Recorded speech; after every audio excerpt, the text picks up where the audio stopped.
ভৌগোলিক আয়তন, অবস্থান এবং সর্বশেষ জনশুমারি প্রতিবেদনের ভিত্তিতে হবে সংসদীয় আসনের সীমানা নির্ধারণ। নির্বাচন কমিশনের তৃতীয় সভা শেষে নির্বাচন commissioner brigadier general Abul Fazal Mohammad Sanaullah এসব কথা বলেন।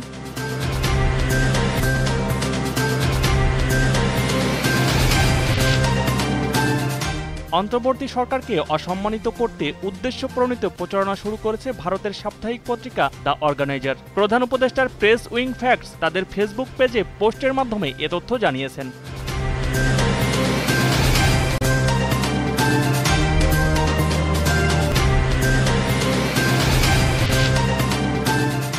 বিশ্ব ইজতেমা উপলক্ষে প্রতি বছরের মতো এবারও মুসল্লিদের যাতায়াতের সুবিধার্থে 14টি বিশেষ ট্রেন পরিচালনার সিদ্ধান্ত নিয়েছে বাংলাদেশ রেলওয়ে।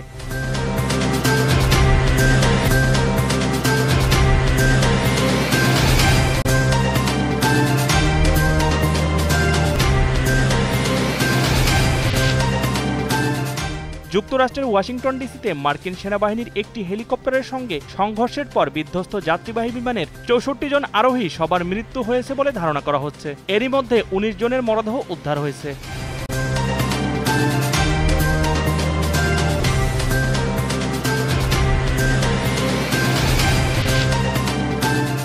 প্লে অফের দৌড়ে টিকে থাকতে হলে আজকের ম্যাচে জয়ের বিকল্প নেই খুলনা টাইগার্সের। এমন গুরুত্বপূর্ণ ম্যাচে ব্যাট হাতে রীতিমতো তাণ্ডব চালিয়েছেন নাঈম শেখ। 55 বলে করেছেন সেঞ্চুরি।